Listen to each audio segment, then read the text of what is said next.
Welcoming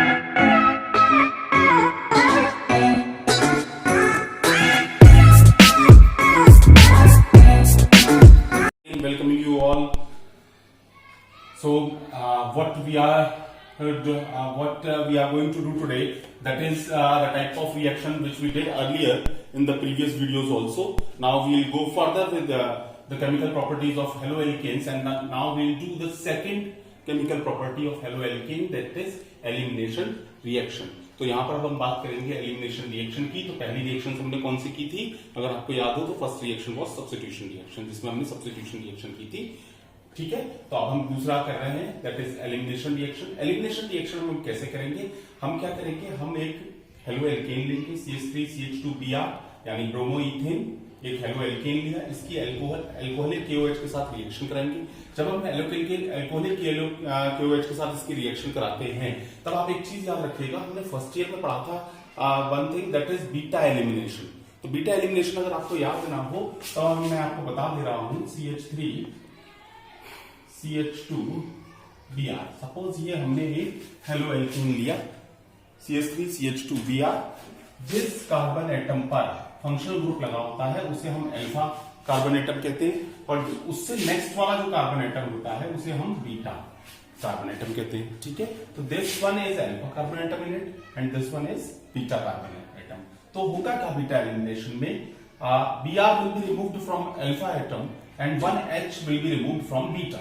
beta से जब H का रिमूवल होता है तो हम उसे बीटा एलिमिनेशन रिएक्शन कहते हैं। जब बीटा कार्बन एटम से हाइड्रोजन एटम रिमूव होता है तब हम उसे क्या कहते हैं, या एलिमिनेट होता है तब हम उसे क्या कहते हैं, बीटा एलिमिनेशन कहते हैं। तो आप देखिए, जैसे हमने इसकी अल्कोहलिक KOH के साथ रिएक्शन की, तो मैंने आपसे क्या कहा, ये Br रिमूव होगा, ठीक है, और एक H यहां से रिमूव होगा। फाइन, तो हमारे पास क्या बचा, यहां से बचा CH2, और ये तो CH2 है, CH2 डबल बॉन्ड CH2 यानी एल्कीन प्लस KBr, K क्या करेगा, इस Br के साथ कंबाइन कर जाएगा, then it will be KBr, और ये जो OH है और यहां से जो H रिलीज हुआ ये आपस में कंबाइन कर जाएगा एंड विल गेट वाटर।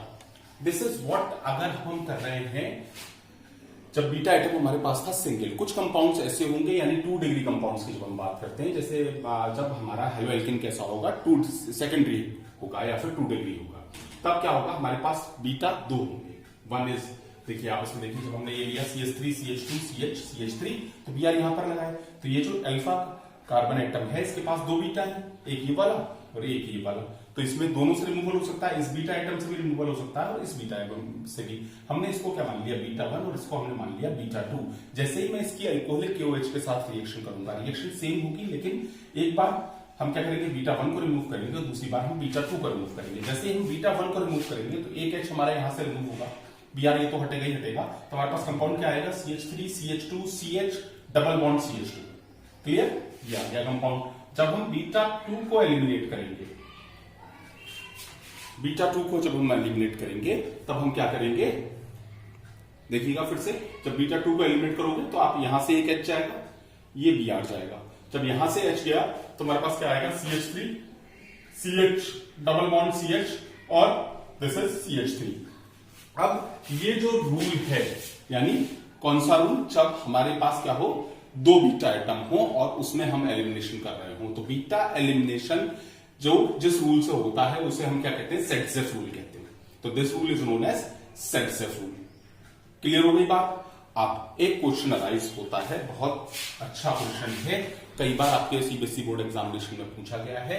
यहां पर बेटा हमने यूज करा अल्कोहलिक KOH, ठीक, अल्कोहलिक KOH यूज करा। अगर आपको अपनी सब्स्टिट्यूशन रिएक्शन याद हो तो ध्यान रखिएगा कि हम वहां पर एक्वस KOH यूज करते हैं। मैंने आपके लिए वो रिएक्शन लिखी है, हमने फिर वही प्रोडक्ट लिया, ब्रोम CH3CH2Br, ठीक है, ब्रोमोइथेन, और हमने क्या करा, उसकी एक्वस KOH के साथ रिएक्शन कराई। तो यहाँ पे कौन सी रिएक्शन होगी, यहाँ पर जो रिएक्शन होगी, जब अल्कोहलिक KOH लेते हैं तब होती है एलिमिनेशन रिएक्शन। एलिमिनेशन का मतलब क्या है, एक H का रिमूवल होगा, कहां से, बीटा एलिमिनेशन होता है, तो एक H का रिमूवल होगा बीटा एटम से। अब जब आप एक्वस KOH लेते हो और इसके साथ इथाइल ब्रोमाइड के साथ आप उसकी रिएक्शन कराते हो, तब क्या होता है कि रिएक्शन कौन सी होती है, सब्स्टिट्यूशन रिएक्शन होती है। सब्स्टिट्यूशन रिएक्शन का मतलब क्या है, ये जो OH है, इस Br को सब्स्टिट्यूट कर देगा और हमें अल्कोहल मिलेगा। This reaction is known as substitution reaction. Now the question arises कि ऐसा क्यों होता है कि जैसे ही हम एक्वस KOH लेते हैं सब्स्टिट्यूशन रिएक्शन होती है, अल्कोहलिक KOH लेते हैं तो एलिमिनेशन रिएक्शन होती है। तो so this question is being asked in your examination so many times. Now I am explaining you this question why when we are taking aqueous KOH with a haloalkane, the reaction performed is known as substitution reaction. So कैसे करते हैं? देखिए step 1 में हमें क्या करा, aqueous KOH का मतलब क्या है? KOH plus water. देखिए aqueous KOH का मतलब क्या है? KOH प्लस वाटर, यानी वाटर प्रेजेंट है। KOH कैसा है? आयनिक कंपाउंड है, डिसोसिएट हो जाएगा, K पॉजिटिव और OH निगेटिव। फाइन, ये जो OH निगेटिव है ये वाटर के साथ रिएक्ट करेगा सेकंड स्टेप में, और हमें क्या मिल जाएगा? हाइड्रेटेड OH निगेटिव मिल जाएगा, हाइड्रेटेड OH निगेटिव। और ये जो हाइड्रेटेड OH निगेटिव मिलता है इसमें इसकी टेंडेंसी नहीं होती कि ये एक बेयर प्रोटॉन को एक्सट्रैक्ट कर पाए। तो जब ये बेयर प्रोटॉन को एक्सट्रैक्ट नहीं कर पाएगा तो इसका मतलब क्या है, जैसे ही आप एक्वस KOH लोगे एलिमिनेशन रिएक्शन नहीं होगी। ध्यान रखिएगा, इसको आप लिखोगे कैसे? जब हम इसका आंसर लिखेंगे then we'll write down like this that in the case of KOH, aqueous KOH, it's a combination of KOH plus water. In first step, KOH gets dissociated into K positive and OH negative ions. In the second step, OH negative ions reacts with what? Water, and we'll get hydrated OH negative. That is, and hydrated OH negative is not having the tendency to extract the bare proton from haloalkanes. That is why aqueous KOH don't perform elimination reaction. While in the case of alcoholic KOH, the generation of hydrated OH negative ion won't take place. That is why it performs elimination reaction. I hope ये बात आपको समझ में आई होगी। याद रखिएगा, this is again an important topic for your board examination, that कि ये aqueous KOH कौन सी रिएक्शन करता है और alcoholic KOH कौन सी रिएक्शन करता है और क्यों करता है। Now we are moving towards the third reaction, that is reaction with active metals. So अब हम क्या करेंगे? हेलोएल्केन्स की रिएक्शन करेंगे एक्टिव मेटल के साथ। सबसे पहले हम रिएक्ट करेंगे मैग्नीशियम के साथ, और जैसे जब हम मैग्नीशियम के साथ रिएक्ट करते हैं तो हमें मिलता है ग्रिग्नार्ड रिएजेंट, इसलिए हम इस रिएक्शन को हम कहते हैं formation of Grignard reagent. Ethyl bromide लिया, मैग्नीशियम के साथ रिएक्शन करी in presence of di ether, तो मैग्नीशियम क्या करेगा? यहां पर कंबाइन कर जाएगा CH3CH2MgBr, इथाइल मैग्नीशियम ब्रोमाइड। तो हमें क्या मिल जाएगा? इथाइल मैग्नीशियम ब्रोमाइड मिल जाएगा। नाउ अगेन एक क्वेश्चन राइज होता है, ध्यान रखिएगा बच्चों, रिएक्शन जब आपके एग्जाम में आती है anybody can write down the reaction, but when the examiner wants to make the paper tough, then उस केस में क्या करता है? वो माइन्यूट बातें पूछता है। जैसे वो ये पूछेगा why we are using dry ether in the case of formation of Grignard reagent. Fine, तो हम उसमें क्या लिखेंगे? As the Grignard reagent has a tendency to react with water, that is why to make the conditions dry we use Grignard reagent. मतलब जैसे ही Grignard reagent की tendency होती है कि वो वाटर के साथ विग्रसली रिएक्ट करता है, तो इस रिएक्शन को रोकने के लिए हम क्या करते हैं, और एटमॉस्फेयर को रिएक्शन के ड्राई बनाने के लिए हम यहाँ पर ड्राई ईथर का यूज करते हैं। आई होप ये बात आपको क्लियर होगी। दूसरी रिएक्शन हम करेंगे सोडियम के साथ। जब रिएक्शन करेंगे, आप फर्स्ट ईयर में भी कर चुके हो, दैट इज वुड्स रिएक्शन। तो कपलिंग रिएक्शन भी कहते हैं इसको। इसमें क्या करेंगे? दो एल्काइल लेंगे, दो हेलोएल्केन लेंगे सॉरी, और उसकी सोडियम के साथ रिएक्शन कराएंगे। तो देखिए दो सोडियम के लिए तो एक Br ये वाला और एक ये Br ये वाला, ये सोडियम के साथ चला जाएगा और आपको क्या मिल जाएगा? 4 कार्बन एटम की सैचुरेटेड कार्बन चेन, और उसे हम कहते हैं क्या है? ब्यूटेन। तो हमें क्या मिल जाएगा? Butane plus 2NaBr। नाउ अब एक चीज याद रखना है, इसमें हमको 2NaBr की इस वाले रिएक्शन की, वुड्स रिएक्शन की वीकनेस क्या है?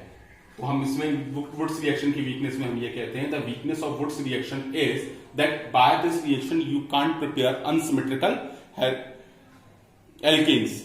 Only symmetrical alkanes can be prepared by Wurtz reaction. Now the reaction with lithium बहुत सिंपल रिएक्शन है। दो लिथियम के एटम्स लिए, एक लिथियम यहां पर ऐड हो जाएगा और एक लिथियम Br के साथ चला जाएगा। Then what will get? CH3CH2 Li plus LiBr। Now the fourth type of reaction that is reduction reaction. Reduction reaction में हम क्या करेंगे, अब रिडक्शन हम कई तरीके से कर सकते हैं। तो पहली रिएक्शन मैंने आपसे ली जिसमें हमने कैटालिस्ट लेना है निकेल, प्लेटिनम और प्लेटिनम, कोई सा भी ले सकते हैं कैटालिस्ट, इन तीनों में से कोई सा भी आप कैटालिस्ट लीजिए। इथाइल ब्रोमाइड लिया, H2 के साथ रिएक्शन कराई, तो क्या होगा, एक H यहां पर कंबाइन कर जाएगा इसके साथ, यानी इथेन बन जाएगा और एक HBr को ले जाएगा और HBr मिल जाएगा। जब हम यही रिएक्शन करते हैं in the presence of catalyst, जब हम लेंगे जिंक और कॉपर की coupling in presence of ethyl alcohol, 95% ethyl alcohol होगा, तब हम क्या करेंगे, रिएक्शन बिल्कुल सेम होगी जैसे ये रिएक्शन हुई है। नाउ द थर्ड रिएक्शन, जब आप HI के साथ रिएक्शन करते हो तब उस रिएक्शन में क्या होगा, इसमें कैटालिस्ट हमें कौन सा लेना है, रेड फास्फोरस लेना है, और इसमें भी अगेन क्या होगा, एक H यहां पर चला जाएगा और ये दो आई आपस में कंबाइन कर जाएंगे और आपको I2 मिल जाएगा। नाउ द क्वेश्चन अराइजेस कि रेड फास्फोरस हमने यहां पर क्यों यूज करा। Red phosphorus is being used here to remove this I2। इस I2 को रिमूव करने के लिए रेड फास्फोरस का यूज किया जाता है, और ये I2 रिमूव नहीं होगा then this reaction becomes reversible. Now एक बात बच्चों याद रखिएगा, जब निकेल, प्लेटिनम और प्लेटिनम कैटालिस्ट लिया है तब हम क्या करते हैं, H2 हाइड्रोजन के साथ रिएक्ट करते हैं, और जैसे ही हम Zn और कॉपर कपलिंग ले लेंगे हम किसके साथ यूज करते हैं, रिएक्ट करते हैं नेसेंट हाइड्रोजन के साथ। अदरवाइज ये दोनों रिएक्शन कैसी हैं, सेम रिएक्शन है। I hope whatever I taught you today that will be understood by you. So it's your Shobhit sir signing off once again, and if you like this my video, so please do subscribe my channel, and if you have any sort of doubt, again and again I am telling you, please do comment so that I can rectify, I can clarify you the points which are not being understood by you. Thank you very much.